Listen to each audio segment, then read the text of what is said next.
Thanks for joining me for another episode of Hobby Time in the Murder Basement, where today I talk with Brent from Goobertown Hobbies. We have an incredible conversation about his process of coming up with his video on social justice and Warhammer. But unfortunately, my microphone didn't work through our entire conversation. So in the punk rock spirit of the Murder Basement, instead of re-recording the whole episode and trying to recreate the magic, I did my best to edit it and in releasing it as is. Thank you so much for sticking around. I really appreciate it. This is a good one.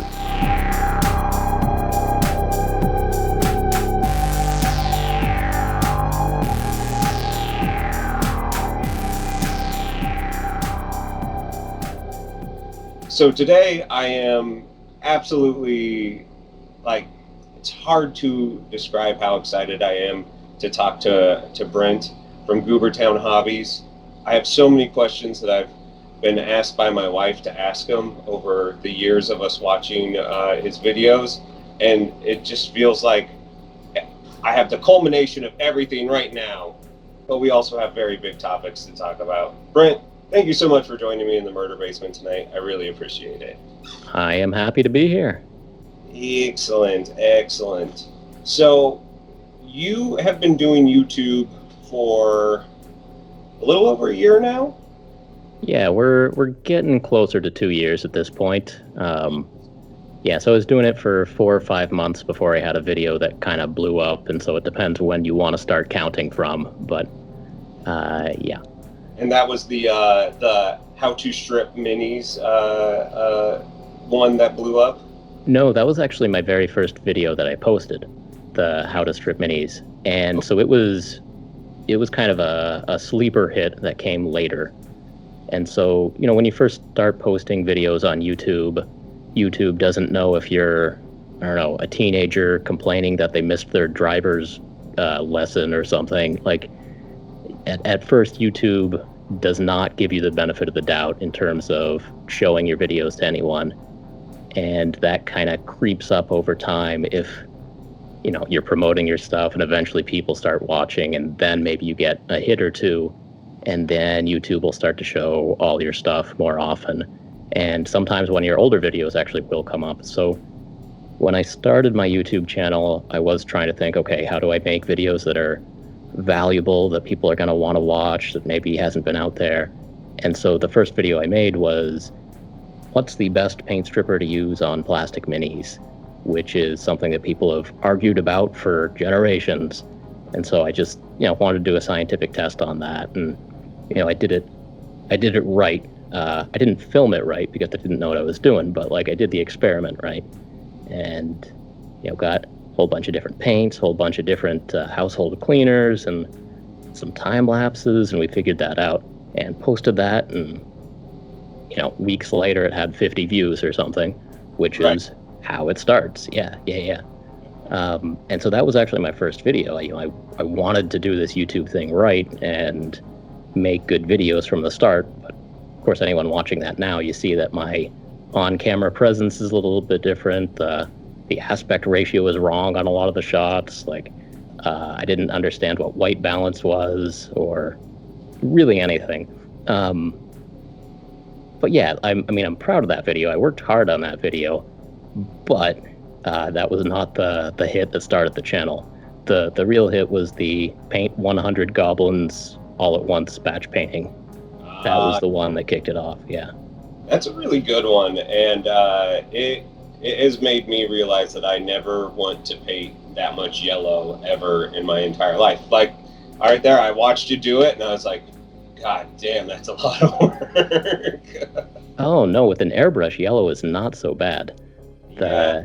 If you get the right undercoat on there and you spray it on with an airbrush, it's when you prime in black and you're trying to brush on yellow that's a nightmare. But you get the planning right, not so bad. Not so bad. Well, I just recently was helping a buddy paint up his demo army for Conquest: The Last Argument of Kings, trying to get him into their Vanguard program, and we did it.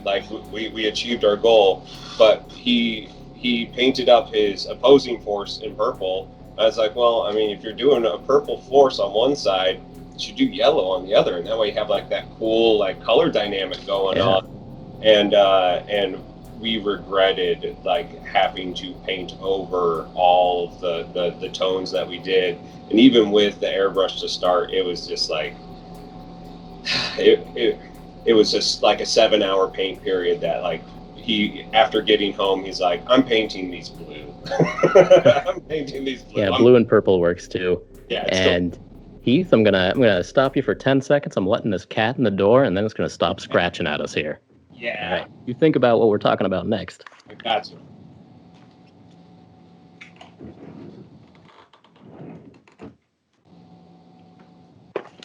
And we're back. Sometimes when I open the door, Gordon just goes running out of the room, and 5 minutes later he wants to be back. So all settled in now, nice and cozy. And there he is. There he is. Getting up in it. Yeah. So we've got a box and some pillows on the shelf behind me here, where I can just put Gordon and he'll chill out for a little while. Nice. Yeah, when you have cats, you gotta have a strategy for keeping them just a little bit out of your way. Yeah, it's my wife and I have been doing puzzles right now. We're on, it's our 10-year anniversary. We were gonna go out of town. We were gonna go to Detroit. We were gonna try to go to Toronto. We're gonna try to do a vacation, but coronavirus has really messed up those plans. So we're tooling around the house, working on some projects. And we have this Wicked Witch of the West puzzle, and it is one of the hardest puzzles I've ever seen in my entire life. And our cat, he normally gets in the middle of the puzzle, but he really loves being in the middle of this puzzle for some reason. And the puzzle pieces are all the same color of his fur, and he's getting them all over the place. It's quite a thing. So the questions that my wife wanted me to ask, of which I'm 99% sure that you aren't actually from Goobertown, Arkansas. I am not. So goober in my mind is like a funny word for a nerd. Sure.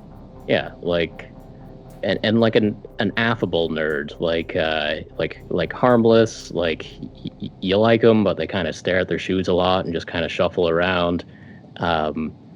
And so, Goobertown were just kind of phrases me and my friends used for a period in my life to describe each other. And actually, for a brief period, I had a Twitch account where I streamed a couple of games of Hearthstone from Blizzard, the card game.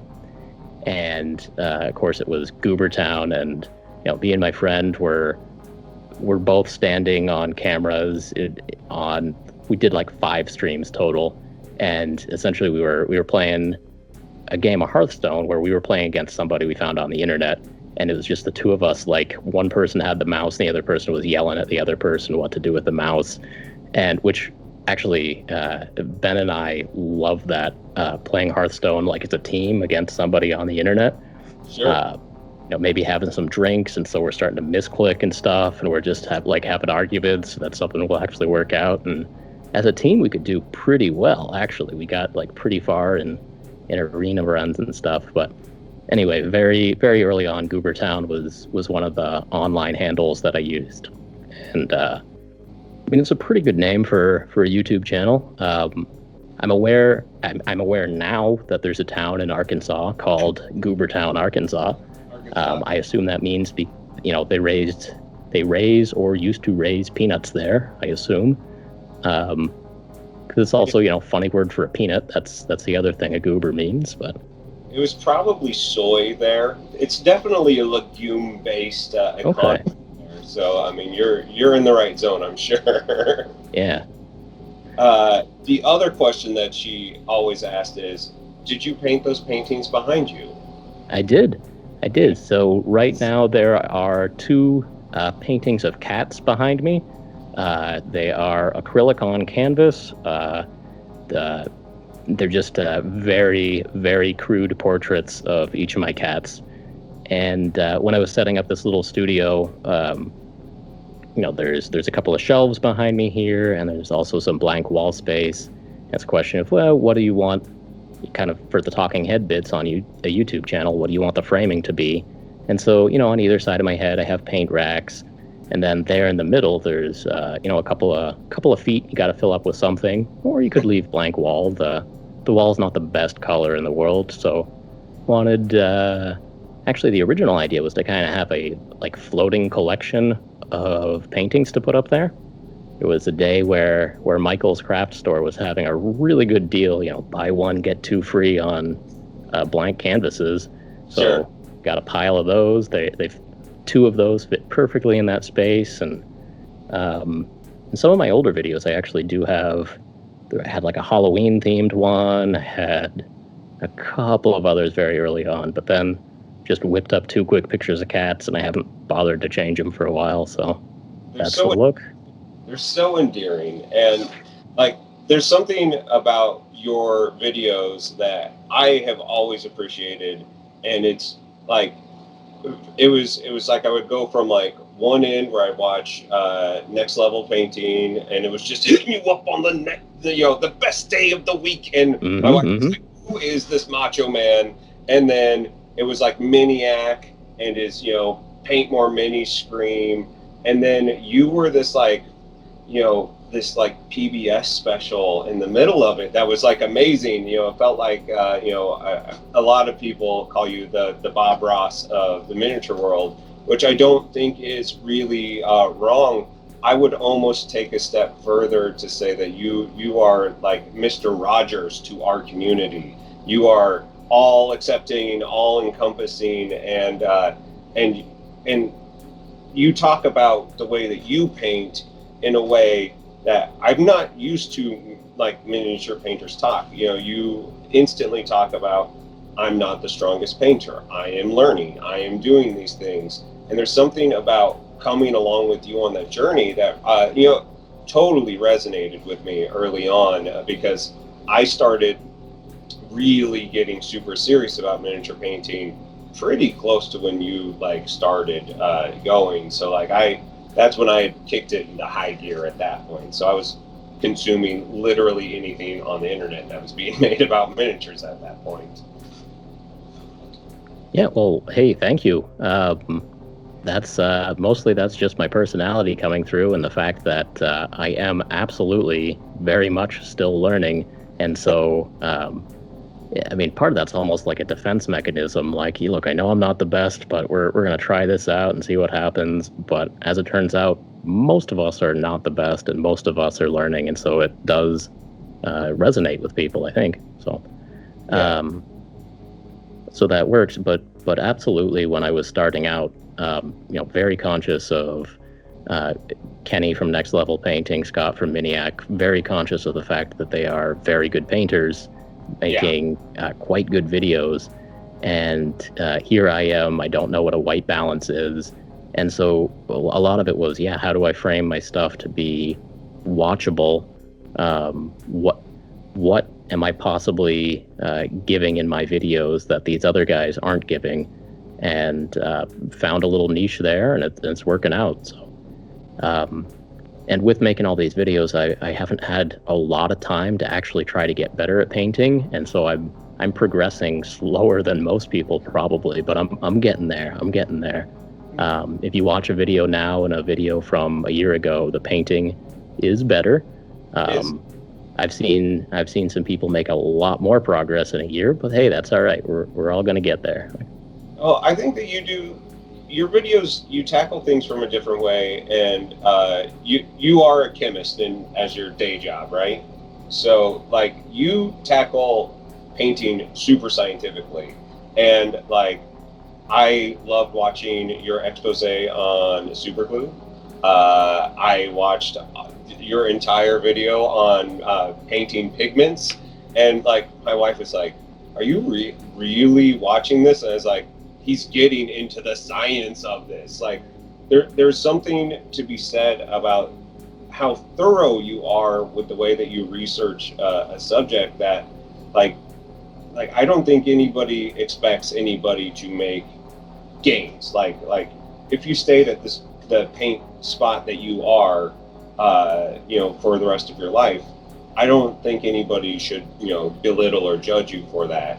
But you come at it from such a different angle that, like, it makes me realize that there's so much more to think about painting and the materials that we're doing, and to think that 20 years ago they were using like heavy metals and red paint and stuff like that. That I totally forget about.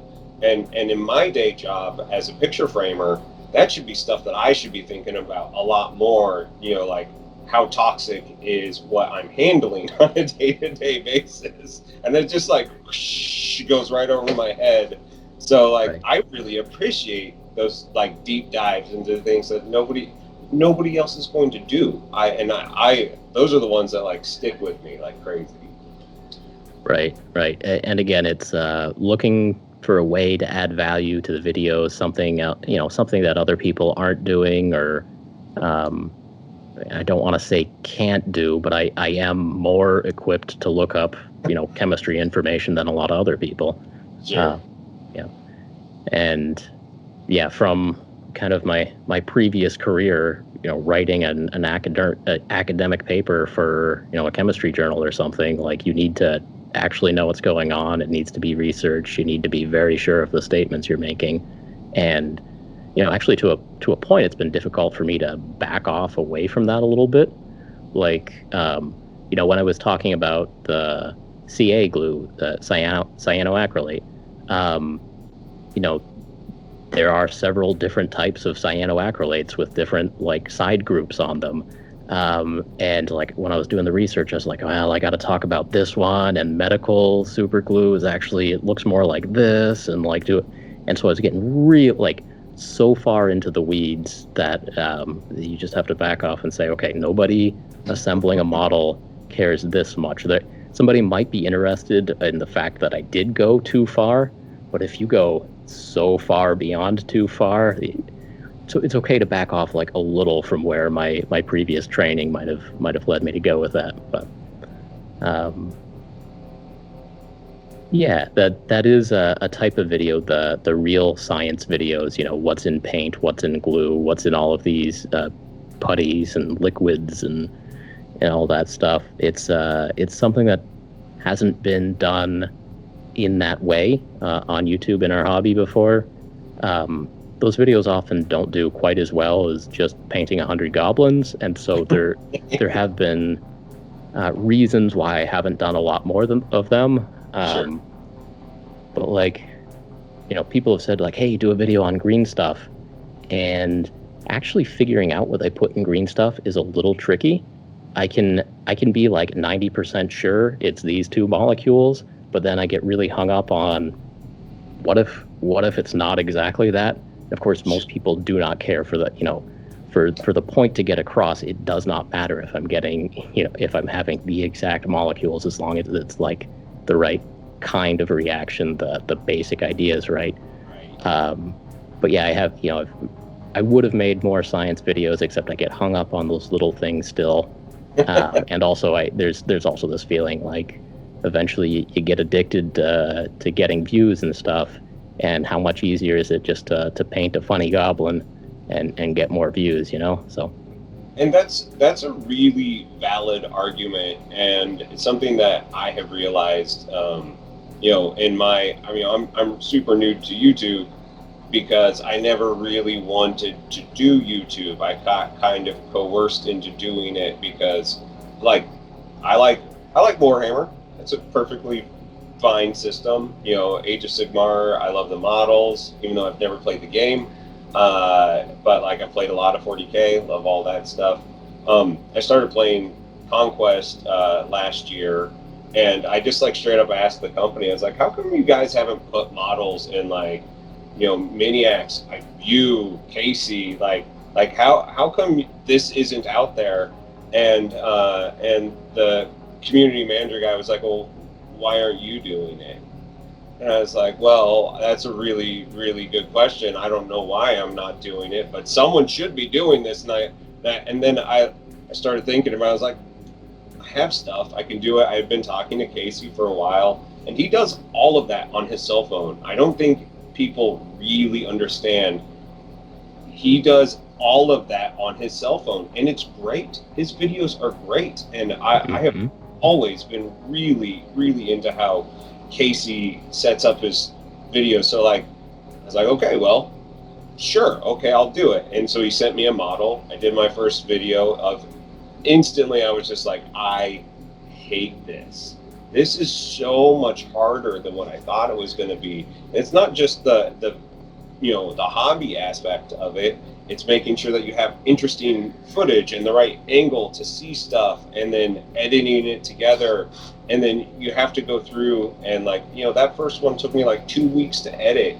And then 25 people watched it, and I was like, oh, I hate this. This makes me so mad. I need to make this simpler and more fast, and get so more people can click through. And I instantly felt that pull of the click-through monster, which, for good or bad, it's there. It's part of the YouTube hobby, because I think that it's very easy to say that YouTube in itself is a hobby. Content creation is a hobby.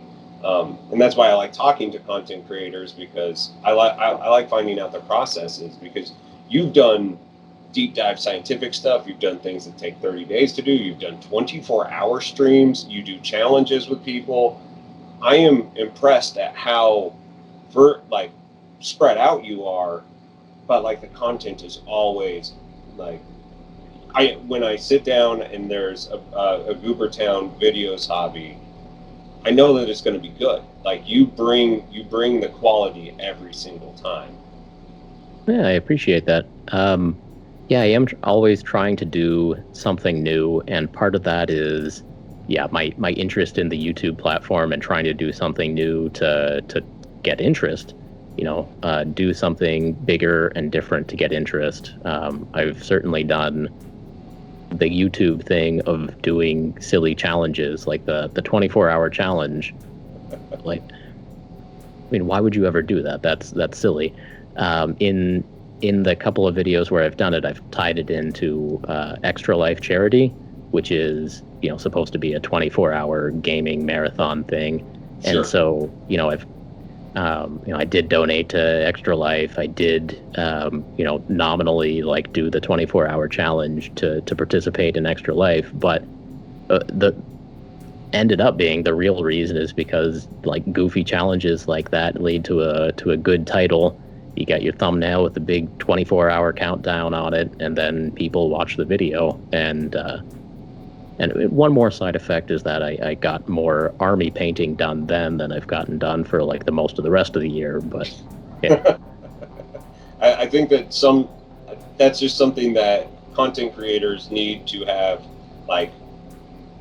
a time to take time out to actually paint their own stuff, because I realized very quickly as well that doing things for video means that you are not working on the stuff that may be emotionally fulfilling, and that's a really interesting aspect to juggle, and of which that you've done hobby videos that are not miniature related.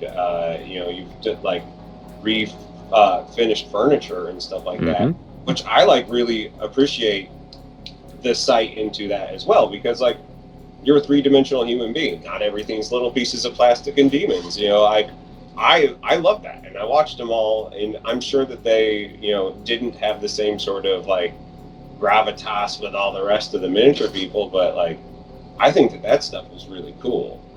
Right. I've always liked to have some sort of a project going. When a few years ago, at least, if someone asked what are your hobbies, I'd say something that doesn't make a lot of sense, but I'd say I like projects. I like doing stuff, and what I meant by that was I like refinishing furniture. I like trying to build a slider to make my standing desk work by itself. I like buying gym equipment off of Craigslist and cleaning the rust off and repainting it.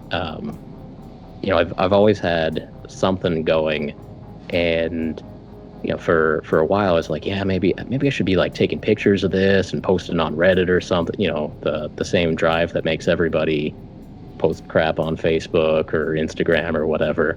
except I wasn't really into those platforms for whatever reason. I was like, I'll finally get around to making a video and put this on YouTube, and that's kind of where, Goobertown Hobbies came from.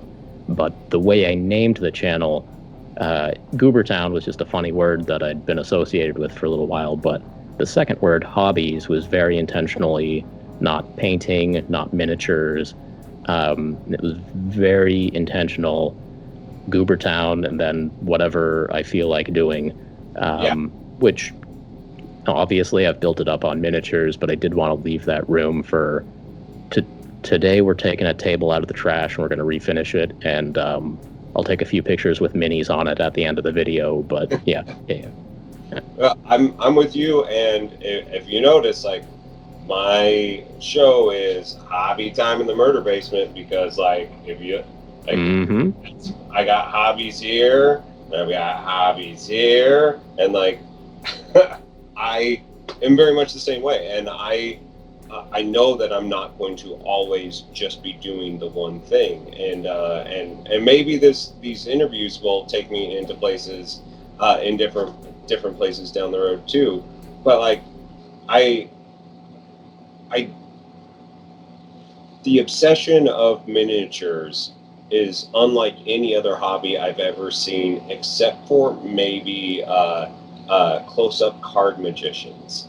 That, like, it's that level of dedication and passion for the product and the creators and the hobby and the stories and everything. It's very rare to see so many people as equally like bound to a thing. It just seems really unique here, and I was wondering if that's something that is that one of the reasons why you keep on coming back to this well, besides the fact that people like it? I think there's something there. So previously in other forums, I've talked about the fact that, I first got into Warhammer when moved to a new town, and that's what the kids were playing in this town. And, the last place I lived, it was Star Wars customizable card game, but moved to a new place. The kids here were playing Warhammer, so bought in and started playing Warhammer. And so that was, 20 years ago. And then since then, I've stopped playing in college, and then for a while after that. But it's something that I do keep coming back to, whether, saw some old friends again, and we go to the store and we buy some models and spend a day painting and then forget about it for another couple of years. But, and then this last time, I don't know, maybe it's been 5 years ago now that I got back in. These last 5 years, I've been in it. And so for whatever reason, it is one of those hobbies that has depth to it. I don't know if that's just how many models are out there, how much you can do with a single model, how much there is to learn and expand. But yeah, there's some serious depth here. Other hobbies I've had in my life, I have, dabbled in all kinds of things. Also, when I was in high school, I really liked aquariums. I still have one clownfish who won't die many years later, but that's not like an active interest of mine right now. Sure. And so there's throughout my life there's been tons of hobbies that I've been really into and then kind of faded. And computer games, like I definitely had serious phases of World of Warcraft, or a little bit of Counter-Strike, a little bit of other things, but all of those eventually fade away. And in a way, I'm sort of surprised that minis are still going so strong for me. Like, at no time in the past 5 years have I started to drift at all, which is a unique thing, I think. Yeah. Well, you got deeper. You now have a line of models with your name on them through. Was it Artisan Guild who did this? This was Titan Forge. Artisan Guild did make a pretty good caricature of my face on a mini. Yeah. And actually, that needs to be in an upcoming video here soon. That's one of those ones that I've kind of had in my back pocket here. I painted myself, and then the thumbnail is just my face next to, caricature face. And it's going to be a good one, yeah. It is going to be a good one. And I mean, it's incredibly flattering. And, it's it's so cool seeing how like, and right now like Squidmar is doing his brushes on Kickstarter, and that's really exciting. And it's really interesting seeing how the characters, and I always go back to the characters of the hobby, are I think going to be way more important for the longevity of this, for like this next generation, because this is the first time that like content has been so ubiquitous with the hobby. Like YouTube was around 10 years ago, but it sucked 10 years ago. Like it is not the same as it is now, and it's a place that you can actually just keep on coming back to and meet the new characters. We have like Dana Howell, who does her like synthwave, vaporwave, night haunt stuff, and when you see all that like in person, and like it's so cool that we have these characters, and I hope that is something that is that can go into other places, go into books, go into movies, go into documentaries, go into actual TV shows. Like I would love to see you go to the model, like the factory where green stuff is made, and you're like, this is how it's actually done. I would love to see that level of commitment to this hobby. I would love to do that too. Yeah, no, I'm certainly excited to see what possibilities are out there in the future. It's starting to get to the point where, not naming any names here, but like one of the people I know in this, got an interview to judge a children's craft show on HBO. Like there are interesting opportunities out there, or like Adam Savage is doing stuff that's not that dissimilar from what some like hobby YouTubers are doing. I'm interested to see what the future holds, but I am constantly trying to look for video ideas that get me doing something new. You mentioned the Titan Forge line of 3D printed minis, and so that was a situation where I'm at the point now where I'm getting a lot of emails to sponsored posts, basically, to do advertisements on my channel. And other than the various hang-ups about selling out or whatever, that's a step that I haven't quite taken yet. I'm getting closer and closer to when I'll take that step, but I haven't sold advertisements on the channel. But I have done a couple of like little trades. Titan Forge reached out and they wanted to have me run an advertisement for their 3D printed minis on my channel. I said, I'm not really into that, but maybe there's something else we could do. And we came around to Brent, why don't you give us some ideas for minis? We'll make them, and then you make a video about them. And so this is kind of a fun little trade where I get to tell professional artists, I think it would be really cool to have a Yeti mini. Like there aren't enough Yetis in the world. Could you do that? And they're like, we could do that. Yeah. And also like a mage apprentice, and also like we need more dark elf wizards, and so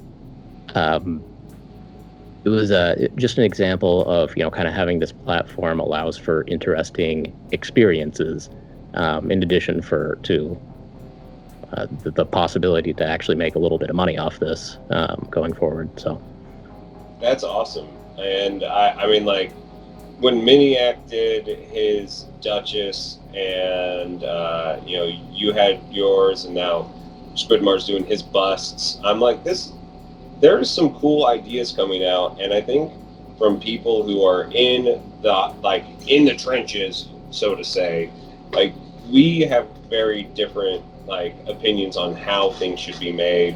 Like I didn't they make your like the Griffin thing print easier, like as in one piece? Like they went through like so the actual hobby would be easier for your people, and that's something that like they hadn't really thought about.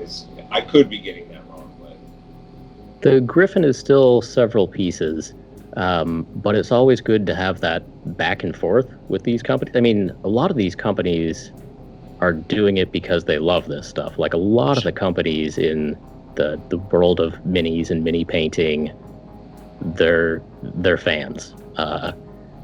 Most of the people who own a friendly local game store own it for a reason, not because they thought it would be slightly more profitable than selling tires or something like that. Like they own it because they like games. And the same for making a small run board game or anything like that. Most of the people in this hobby are in the industry are in it for the right reasons, and most of them are willing to talk to each other, to us. And the future is bright. I don't know where we're going with that, but yeah. I think that it's exciting, and it's nice to have like a cottage industry, and have like big players. Like GW is huge, and they're a monolith that will never be unseated. And I think that they recently just kind of re-solidified that, doing like 9th edition gets everybody excited, but then like to come out and be so against racism in the miniature hobby, like they were the only people that were just like, you won't be missed. And like that line, I was like, oh shit, like they just are done having this conversation, and just like, if you don't want to be good to everybody, go away.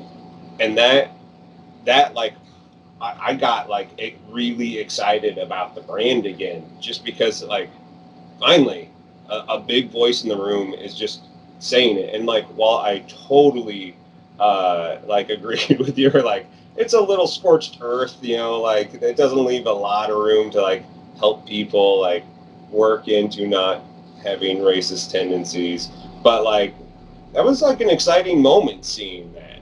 And right. it led you to do the next most exciting thing I think I've seen in the miniature hobby since I've been in it, because you did a 55-minute long format essay of some of the most well thought out ways to approach racism in the hobby, and just racism in general. And I mean, like the whole time I was sitting there with a smile, I was like, holy shit, he's doing it, and he's not messing up, he's not being hyperbolic, he's not like misspeaking at all. And I just like, first off, have to say thank you for doing that, for using your platform and your voice, because it takes a lot of guts to do that, frankly, and that to see you do that and come out so strong, it just was like, I'm back in the right course. This is the person who I like to support, and it was really touching to see that. And I hope that the blowback that you get from it is not something that is that you're losing any sleep over, because you're doing the right thing right now. Like it was really cool to see. So yeah. Hey, thanks, Heath. So if anyone doesn't know what we're talking about here, Goobertown Hobbies, I did post a long video called Social Justice and Games Workshop, and the point of the title was to get everyone to click on it, especially including the people who love to complain about things that have the word social justice in them.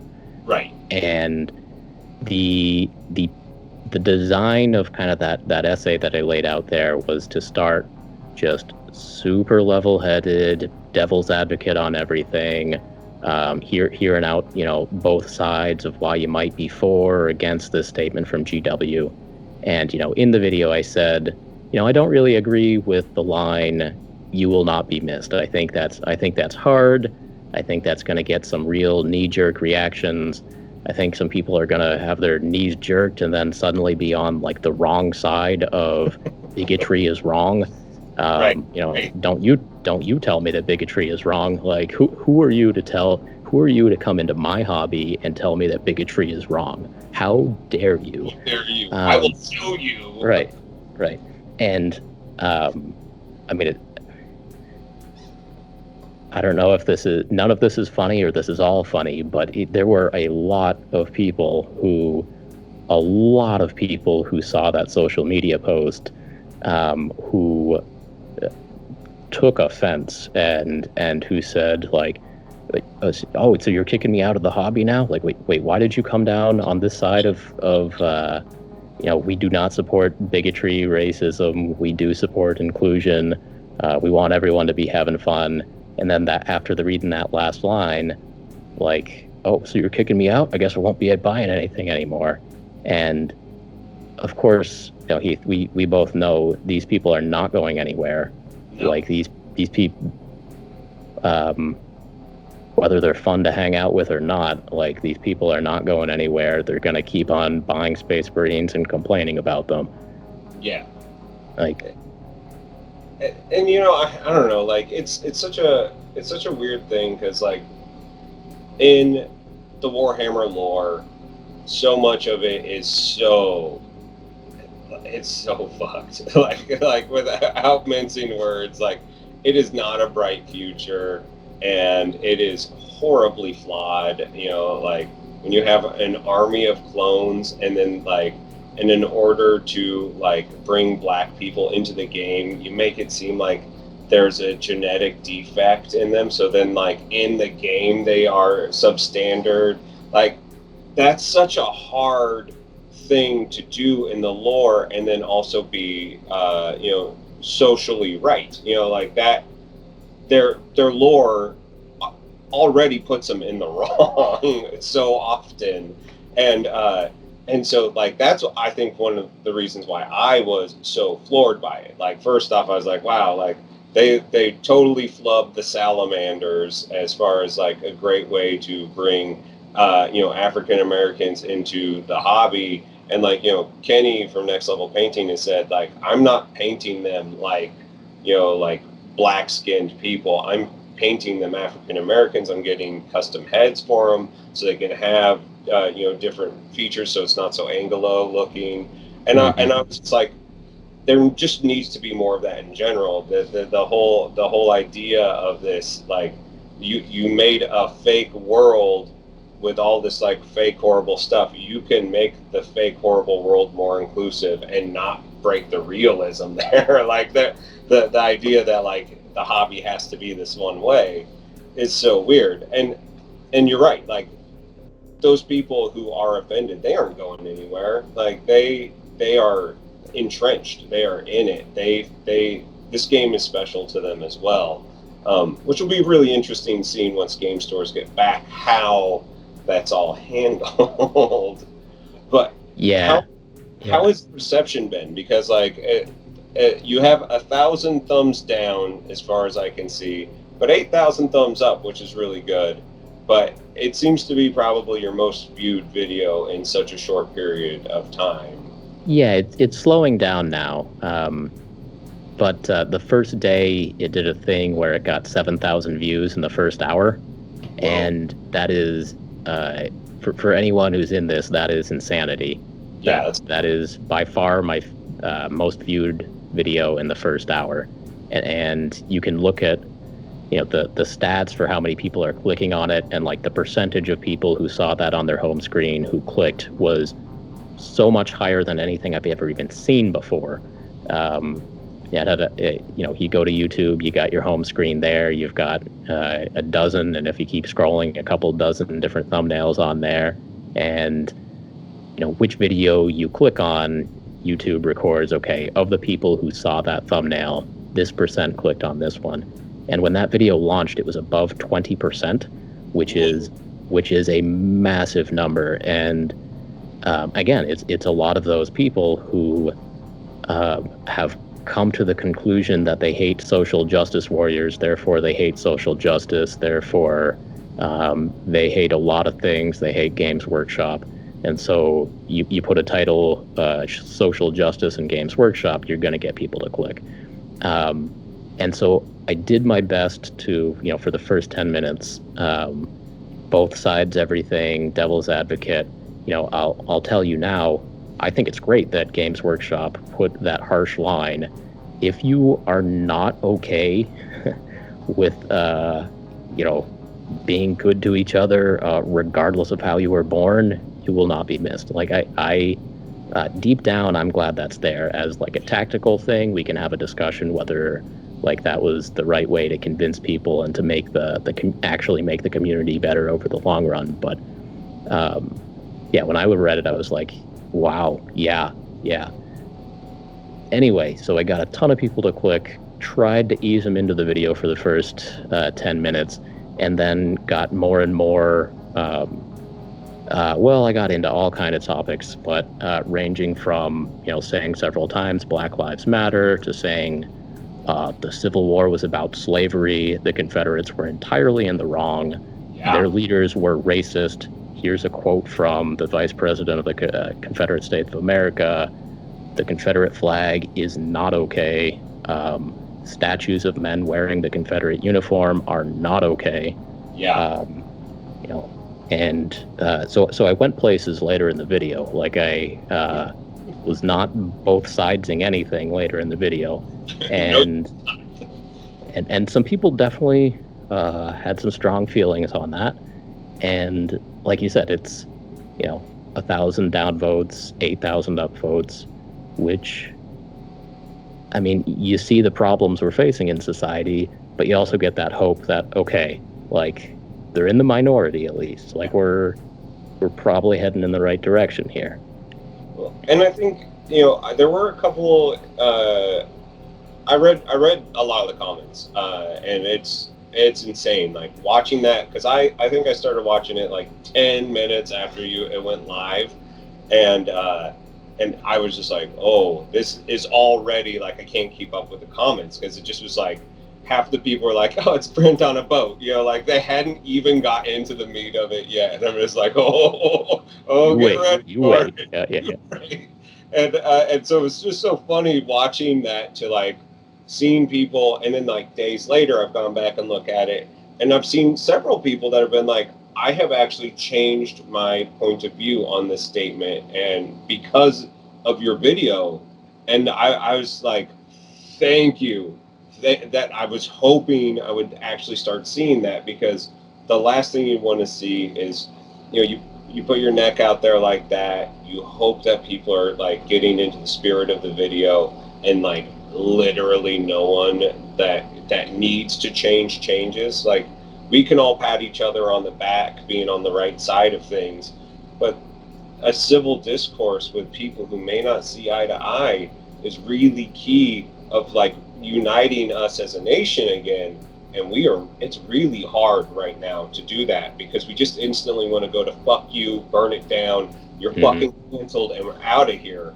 And I'm like, it's getting harder by the day for me personally. Don't do it. Yeah. Don't do it. You're right. Don't do it. And so how has that experience been for you? Like, have you seen change? Did it hit you in the way that you feel like your voice was heard the way that you meant it to be? So I'll say that, for the first day or even 2 days after posting that, like the, adrenaline was high, because most of my videos are 98% upvote. You just get a few people who downvote because they don't want YouTube to autoplay these mini painting videos anymore, for the most part. Every once in a while you get a hater for some other weird reason, but you play bluegrass. Yeah. Oh yeah. You do get that every once in a while. Like, why are you playing calm music during this? Like, Warhammer 40K is metal, and you need to be playing metal music while you're sitting there for 5 hours at a time, calmly painting a figurine.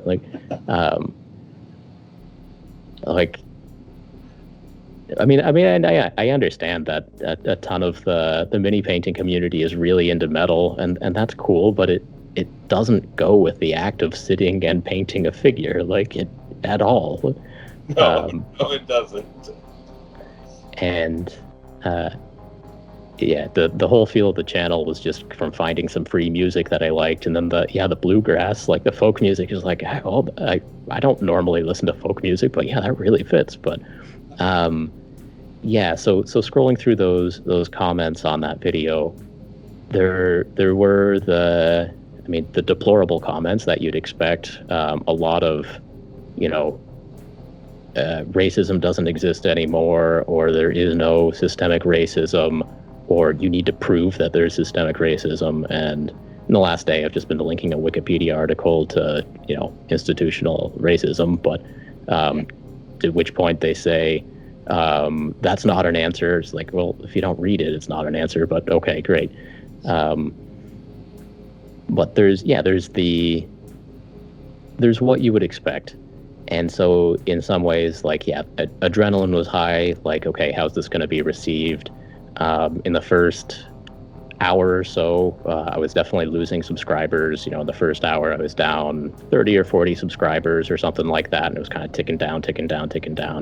And then for a YouTube channel, it's the experience is kind of a constant slow uptick of subscribers, except when you post something, you get a lot more views all at once. And so you get a lot more subscribers all at once.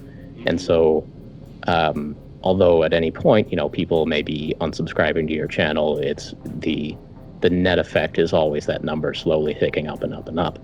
And so that first hour, subscribers were definitely going down. And I mean, that I was prepared for that. I accepted that was a probability. But I was happy to see that they stabilized and then started going back up again. So that, wasn't as much of a cost as it could have been, which is good to see. And of course, I was also getting support from, you, Heath, and a ton of other people. Thank you for making this. I'm glad that somebody did this, because there have been other response videos, and a few of them very good.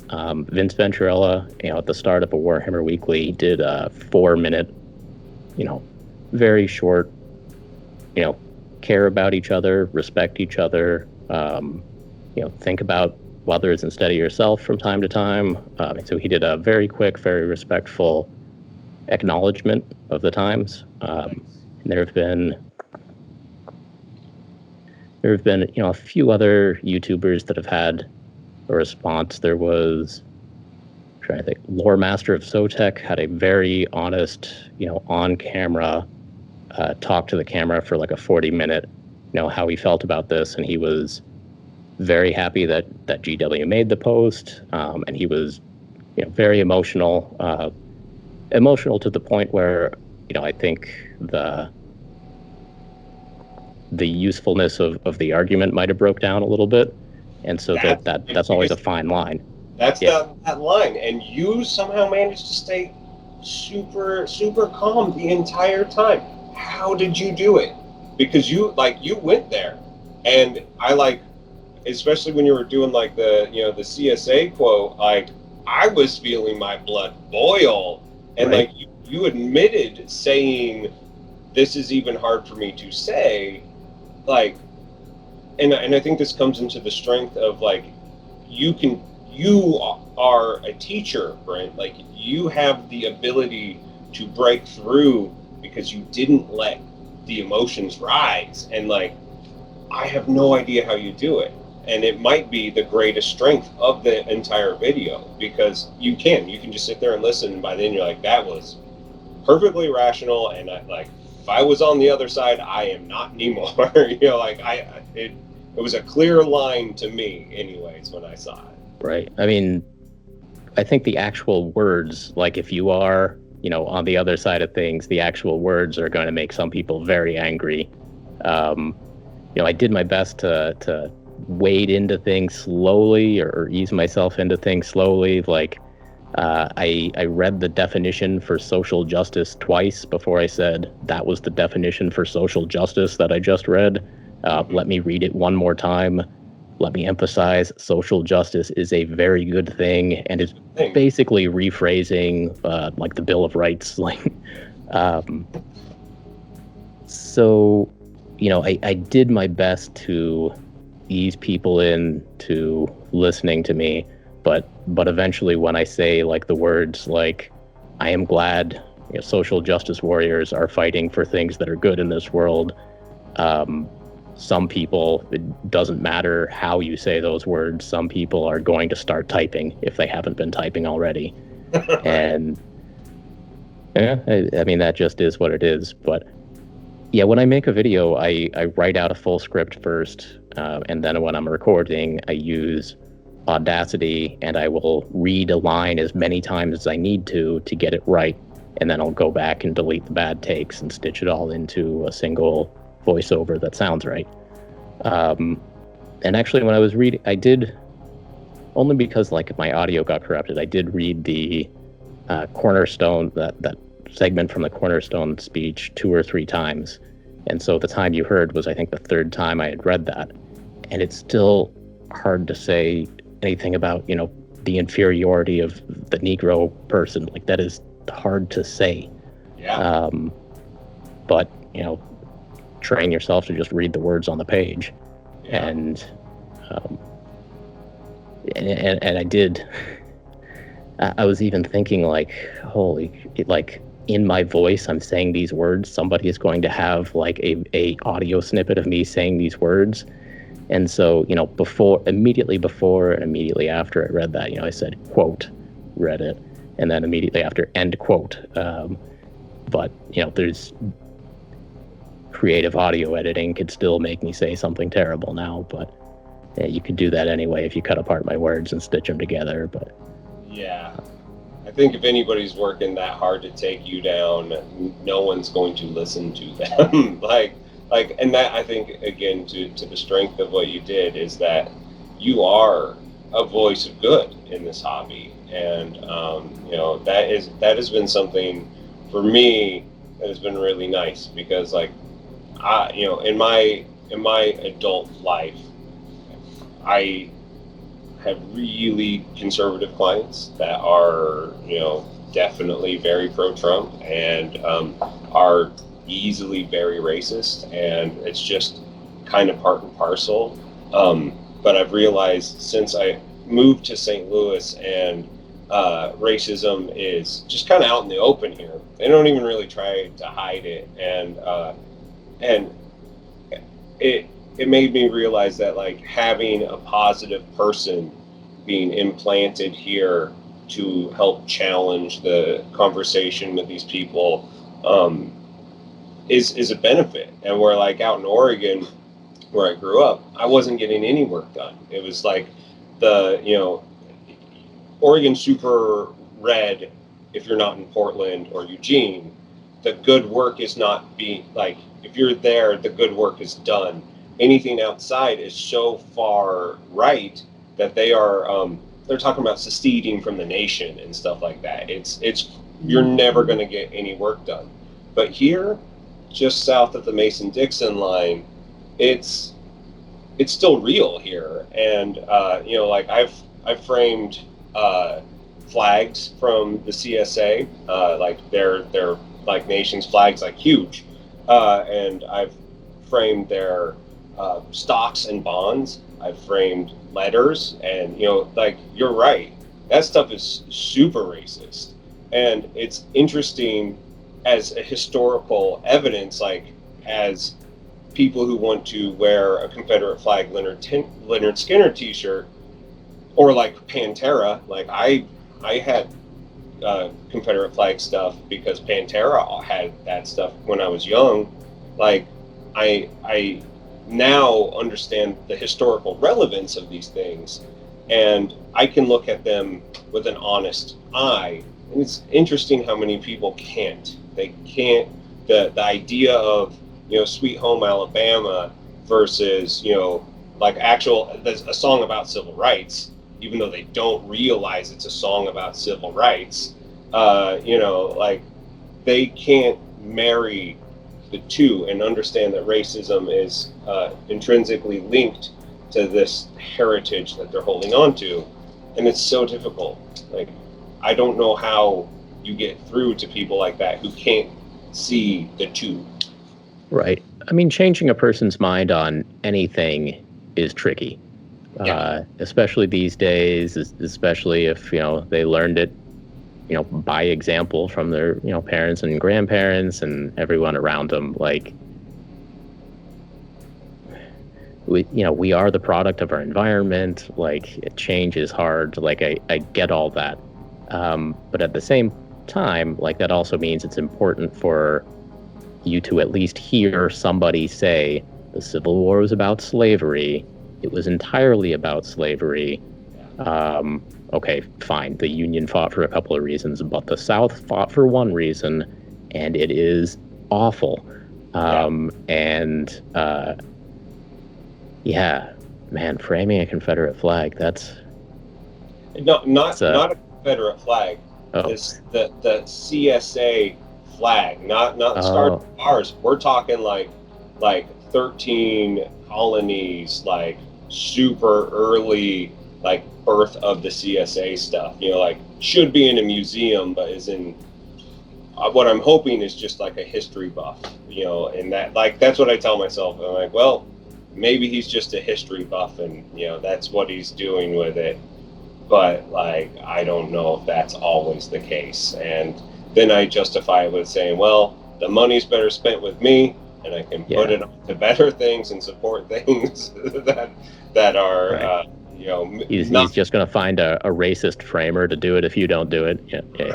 Right. Yeah. And I can keep on, subscribing to NPR and underwriting my local station and backing Planned Parenthood and all the things that we love to do that we just don't advertise that we do, because why have that conversation with people who don't want to have it? Like, right. They just want you to do a thing, and I'm like, okay, I do a thing. Yeah. So I mean, that does get to the fact that why do you have to put politics into my hobby? And to a point, I get it. Like, I don't want all of my videos to also talk about a political issue. Like, the videos I want to make are about painting goblins. But the fact that, there are a variety of people who listen to my videos and are willing to hear me out on anything for about 90 seconds before they turn on me, like that is a strength or an opportunity or whatever you want to put it. And so every once in a while you can kind of trade on some of that goodwill and that trust to say, hey, listen to me on this for a little while. You've known me for a little while. You trust my opinion on some other things. Hear me out on this. Give it a chance. We still have racism because slavery was not that long ago. Like, there are not enough greats in front of the grandfathers who fought to maintain slavery. Like, it takes a lot of generations to get over considering someone literally inferior enough that you can own them and feel okay with that. Right. Well, and civil rights didn't go far enough. And, the idea of, reparations is something that's, it's a really scary thing to talk about as a nation, because it means admitting how wrong we were. And just there's a generation of men that can't handle that, and women. I mean, they just can't handle it. But like, there's been a couple lines recently of like, you should be glad that all we're asking for is reparations and not vengeance. Like the idea of an eye for an eye in this society is all too often accepted, and like weird lines are drawn in the sand because you can like, yeah, I can justify why somebody would do that because of this thing. Like to me, like that was like a haunting statement, because I never even considered that. Like, it pierced me deeply. And then there was another video. Do you watch the Wormwood videos, the Worm Life videos? Not enough. No. Enough. You should. I mean, especially with your like love of nice, hardwoods and interesting and D&D now, which is something I did want to brush on in a little bit. But they were hugely affected by this, to the fact that like in the middle of like Kickstarters and stuff, they were like stopping to talk, and they're like, should we say something? They framed it really cool. And then they interviewed their employees, of which they have a very diverse group of people. from all walks of life. And one of the women that worked there said that she didn't, they asked, why should we be bringing politics into the hobby, and into the business? And she says, I don't think human rights is a political issue. Mm-hmm. And I was like, holy shit. Like, again, it was like another, like, I'd never even, like, considered the two things, like, that it isn't a political issue. It's an issue of doing what's right. Right. And so many people look at it as a political issue. And that's when I'm like, oh my God, this hill is even bigger to get up than I was expecting. But it was so eloquently phrased, and I just was like, this is unbelievable, absolutely unbelievable that this is the time that we live in right now. And right, it just, yeah, especially in the hobby, a thing that should be, celebrating everybody and all encompassing. Like, the fact that we have to say that is a little disappointing. Yeah, I mean, to be fair, it is so easy to not say anything, to bury your head in the sand, to just paint models. Morally, we have to say it, but we don't have to do anything. Right. And kind of that's been going on for hundreds of years, which, not enough change over the course of hundreds of years, and here we are, and we still got stuff to fix. But yeah, is what it is. Yeah, and I mean, the last 4 years have only exacerbated all of those things, and I know that there's probably a million more things that we could say, but thank you for taking your platform and your your level of privilege that you have and your gravitas that you bring to the hobby, and doing it in such a way that, like, I shared it with people who aren't into miniatures, because, like, I'm just like, this is the easiest way to, like, do, like, a gut check if you're on the right side of the argument or not. Like, you did it in such a eloquent way. I was just like, here you go, my family. Do with this as you will. Watch it. Get back to us. Let's have a conversation. But, like, where I get hot instantly, you manage to keep a cool head. And I appreciate that. I appreciate you greatly for that. Well, I'm glad it reached some people then. Wrote it, all by myself in my quiet little room, and, haven't been outside to talk to anybody for a long time, and so I didn't know how it would come off, but I'm glad that it was making a few connections there. Yeah. Yeah. So back onto hobby and game stuff. In the last Paint Bravely, you were talking about doing D&D again.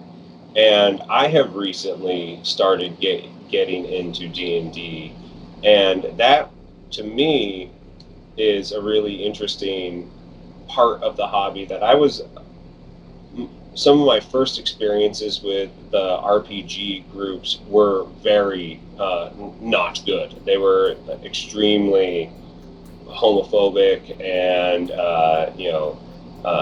closeted racists, and just a bunch of really, really ugly things, and it turned me off of it for 20 years, like, really, until earlier this year. And I started seeing all this, like, socially conscious D&D modules, the second wave of the old school Renaissance people, like, being more fair and honest with, the worlds that they're creating. And I'm kind of floored by the amount of content now that's coming out that, if you would have told 16-year-old Heath this is something that you'd be into, I would have called you a liar. Like, it's incredible. What got you back into it? So it wasn't even necessarily back into it for me. When I was younger, I played Warhammer and I played Star Wars cards, but actually didn't happen to have a D&D group when I was younger. And so for me, my first experience with D&D was maybe 6 or 7 years ago.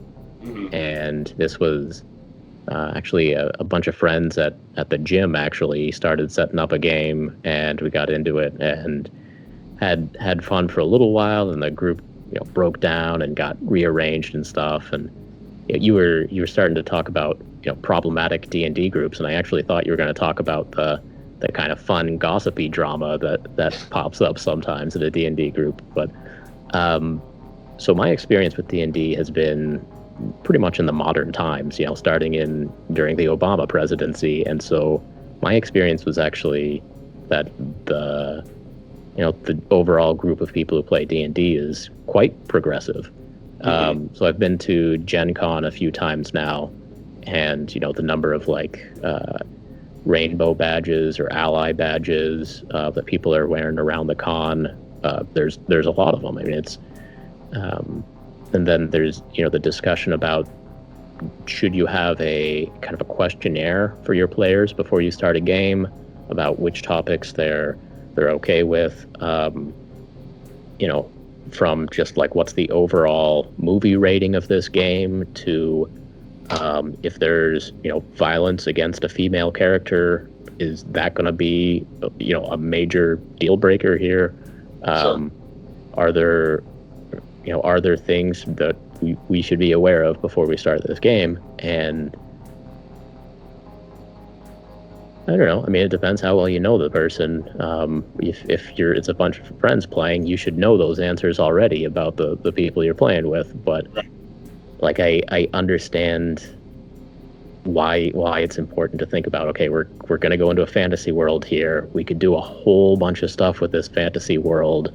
Do we want to lay out just a few basic ground rules first? I get that.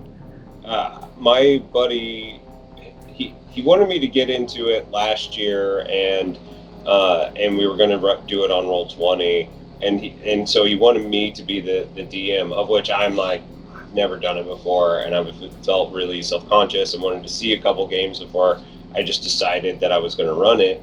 And so that never really came off, but he ended up getting tied in at a game store, and they did a whole sit-down interview. It was like he was getting a job at Starbucks or something. And I was thrilled for him because he found this group of people that were excited because he loves coming up with backstory and stuff like that. And for characters that, because he plays so recklessly, they die all the time, but he's written 5 pages of backstory for them. They were like, yeah, you are one of us. And it was so cool being able to see him find a group of people and experience that, because I couldn't be a part of it, and I was so nervous for him because of my early experiences going into it. I was like, oh man, I hope he's got a good group of people here. Mm-hmm. And that's so weird. So are you mainly doing fifth edition stuff? Or you Yeah, we're to any of the other more esoteric stuff, I should say? So we're playing pretty basic 5th edition, and then I have another group I'm playing Vampire Dark Ages with, which is a complete hybrid, cutting and pasting stuff from all kinds of different rule books. And that game, we do so little rolling anyway. It's so much role playing and so little actually rolling dice that just any time we actually do have to roll, which is once a session maybe, it's okay, just tell me what I'm rolling. Right. Yeah, we're using the disciplines from this edition of this game, but I changed this one so that if you have 3 points in here, it's all right, just tell me what I'm rolling. But and yeah, I mean, there's a lot of different ways you can play. You can play these games where you're just talking to each other, and the storyteller or the dungeon master or whatever just says, yeah, sure, that worked, or this is what this character does now. They don't have to roll for it or anything. They're just playing out the story.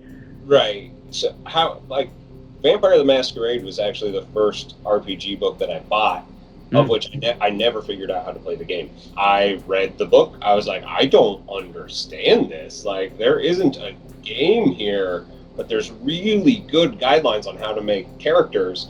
And so it became my like creative writing book in like high school. And so whenever I was like writing like a story, I just like pull out this and be like, this is how you write a good character. And like I started getting better grades in English because of that. And so I've never been able to actually see vampire, like any form of vampire, actually be played. Like I sometimes still believe that it is an unplayable game, and it's never actually been played.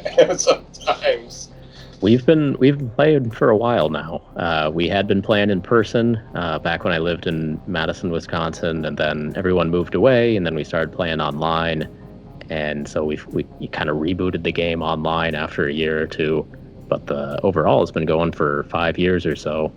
And yeah, it's interesting. It is a lot more talking and politics, and it does definitely have it is definitely a slower game than any Dungeons and Dragons I've ever seen. So in this case, the Storyteller set up a town near Constantinople in the year 1100 or something, and basically set up all of these different vampire characters. And this one's from this clan. There's 13 clans of vampires, and he's got like several of each clan wandering around the city, and they are each doing their thing. And the 4 or 5 of us player characters were kind of trying to solve a couple of vague mysteries, and people are going missing and stuff, but very little actual combat. It's mostly going around talking to people. It's actually a lot more than any other game I've seen. A lot more, the party breaks up to do different things on their own. I'm going to go and talk to the prince of the city. I'm going to go try to buy something. I'm going to go, which, depending on how you like to play games, can be pretty slow. But I like to play games while I'm like scraping mold blinds, so it's perfect. Right. Just sitting there assembling something while, one of the other characters is off doing something. Perfect. Yeah. So what does the Storyteller do in that? Like, what is their role in it? Because that's the thing that I'm always confused on, because I'm like, it just seems like why would a storyteller get in the way of your fantasy? Like it seems like the idea of dice rolling or any of that stuff just is like, well, we're all writing an Anne Rice novel right now, and we should just have fun with this. Well, the storyteller is playing all of the NPCs is mostly what the storyteller is doing. And every once in a while, they'll interject by, there's a fire on the horizon on the other side of town. Like there's a monastery burning on the other side of town. What do you guys want to do about that? Trying to funnel you into something. Right. So there are little points of funneling you into something, but our storyteller has been laying out enough little hooks that it's very much up to us, like, which of these 5 atrocities do we want to try to follow up on today? And normally we don't figure it out by the end of the session, and so it's just like, well, all right, do you guys want to go hunt some more humans and restock on your blood points, or what do you want to do here? So it is definitely a slower game. It's not like Dungeons and Dragons. I've been listening to 20-Sided Realms podcast, which is a D&D game from the same guys that make Life After the Cover Save, and it's one of these 4 guys sit around playing D&D and put it into a podcast format. Sure. And very much every episode they run into an enemy and they fight an enemy in every episode. And I think that's typical of a lot of people playing Dungeons and Dragons at their friend's house. It's sure. Whatever you do, a band of bandits is going to jump out at you, and you're going to have to kill them before the end of the session. Yeah. And you don't have to play role-playing games like that. You don't have to have combat every session at all. And sometimes the most interesting stuff, the most interesting role play is the conversations. Right. Well, and that's what I'm starting to really get into. As DMing my first game, and I'm using the Old School Essentials. If you're familiar with them, they do like first edition, basic, and expert rule sets, just like an old school clone. And like my problem with 5th edition is not that 5th edition is bad. I think 5th edition is actually really well written, especially for people. And this is a total dickhead statement, and I understand that. It is written for people who have never done anything creative in their entire life. Like, it spells out so much stuff.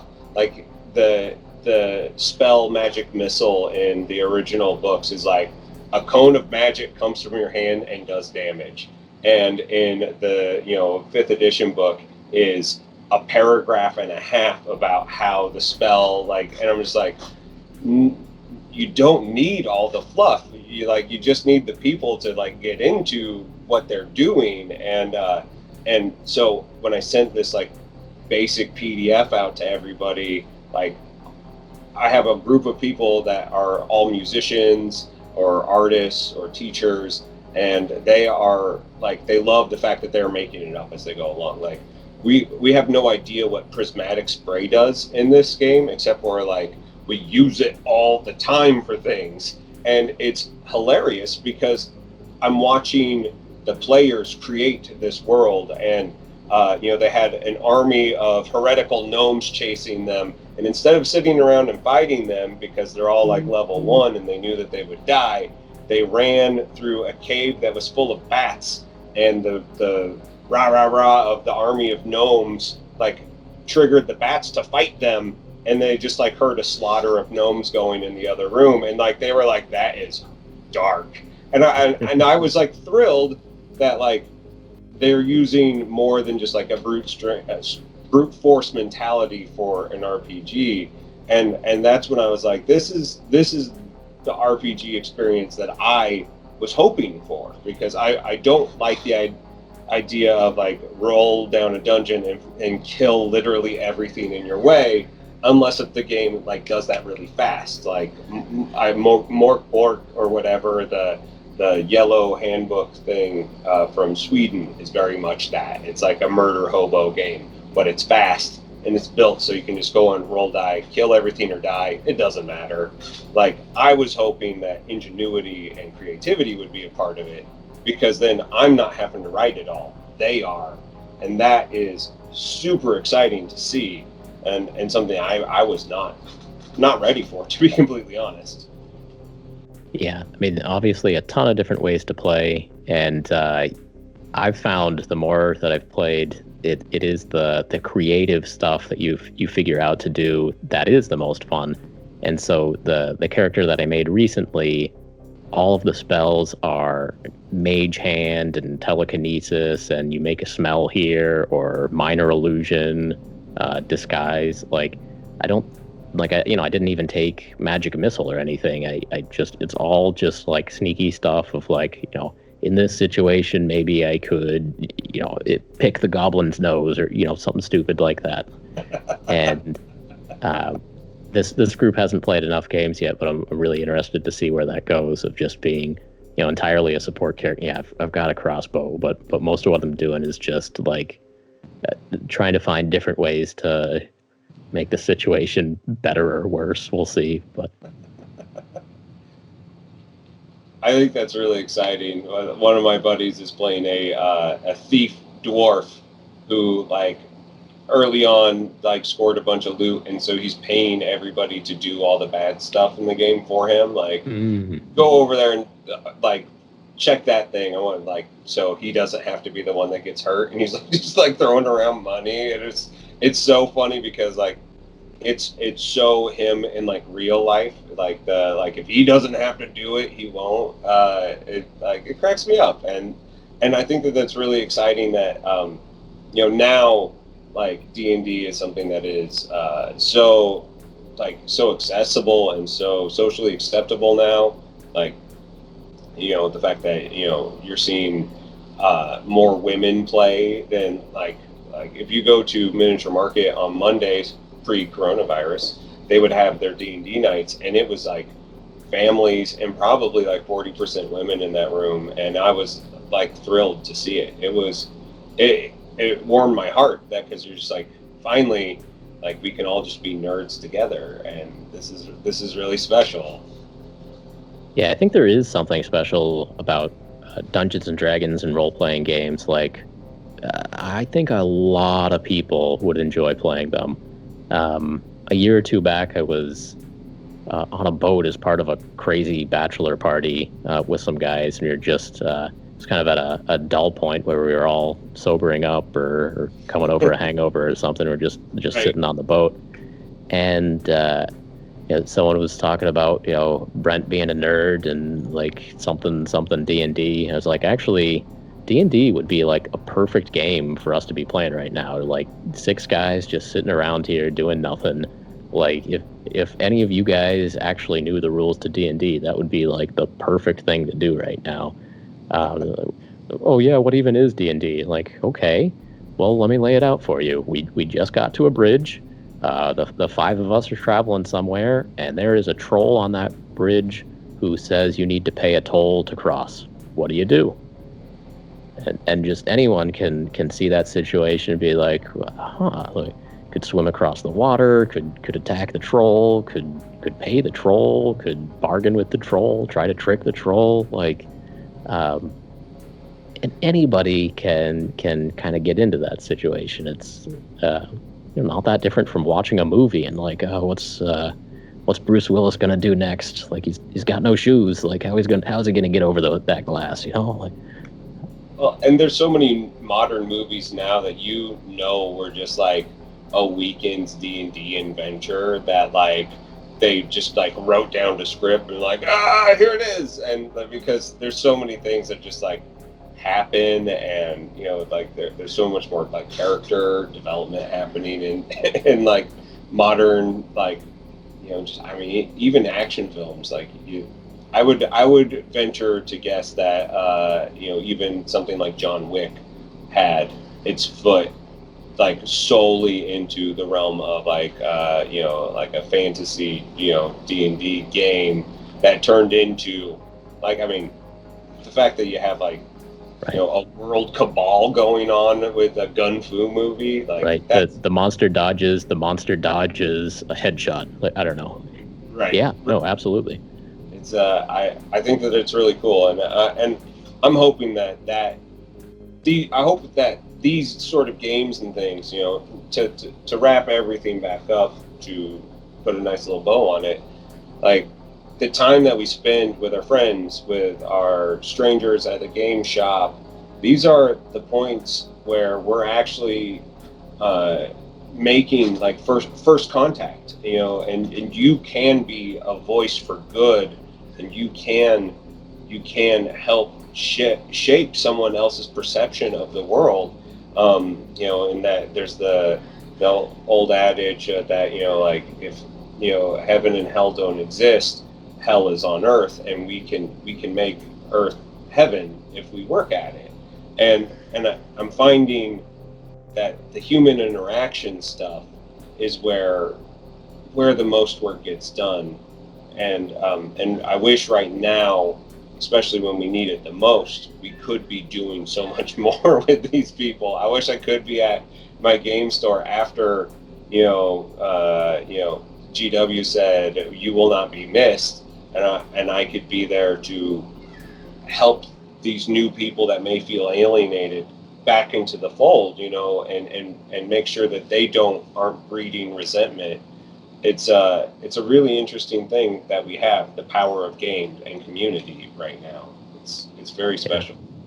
Yeah, on the last podcast Casey and I recorded, it hasn't aired yet, but we were talking about, a new person walks into a game store for the first time. What do they see?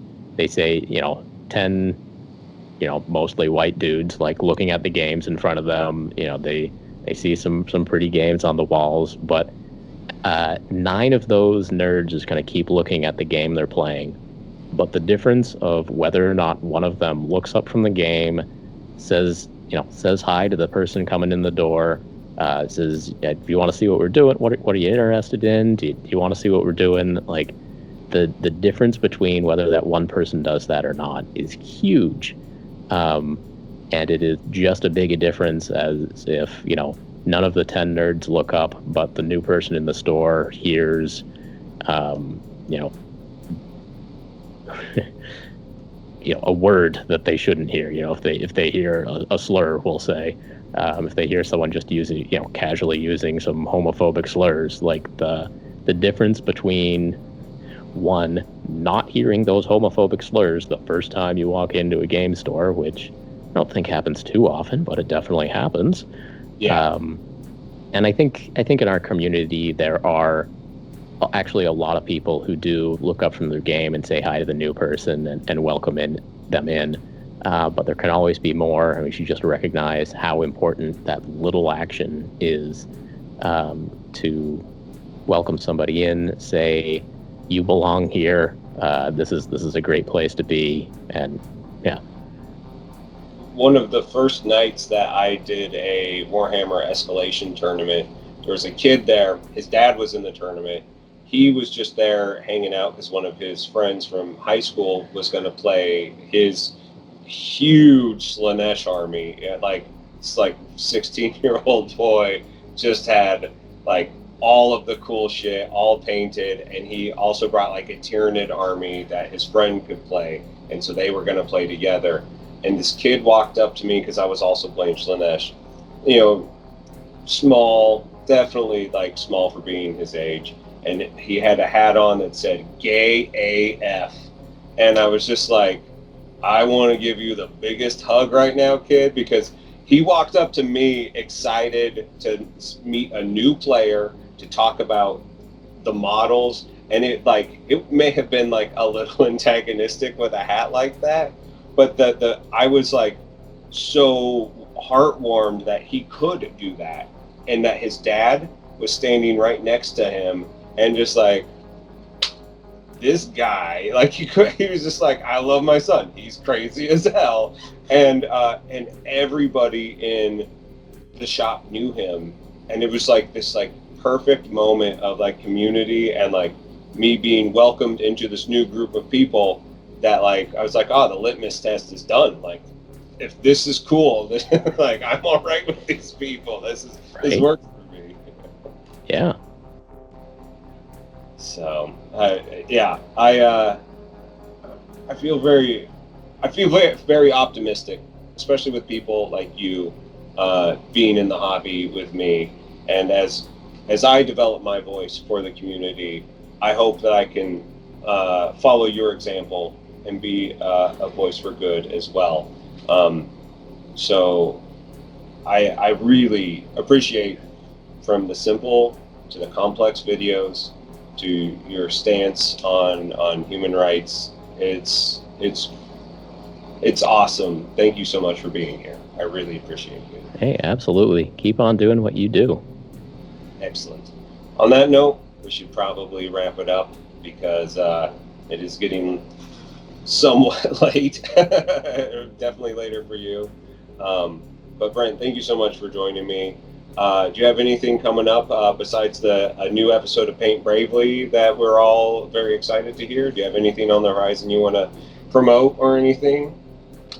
No, I'm just gonna, keep on trying to make that goal of weekly videos that never quite gets there, but hopefully they're good when they come out. So, if you keep on releasing videos at the quality that you do, I don't think anybody cares about the weekly release schedule. I would rather a good video than a rushed video. That's my excuse. Yeah. No, that's all. Appreciate you guys taking the time to listen to me. I had a good chat here, Heath, and we'll do it again sometime. Excellent, buddy. Have a nice rest of your night. I really appreciate it. And you. Thank you for joining me for another episode of Hobby Time in the Murder Basement. I so appreciate your support. If you want to see more hobby content, hop on over to twitch.tv/Heath Aldrich to see all of your fun hobby content streaming whenever I get a free chance. If you like listening to these episodes in more of a podcast form, I should be on all of your favorite podcasting apps. Make sure that you like and subscribe to me there. If you can, leave me a 5-star review. I'd really appreciate it. Have a nice rest of your day, and we'll be talking to you soon.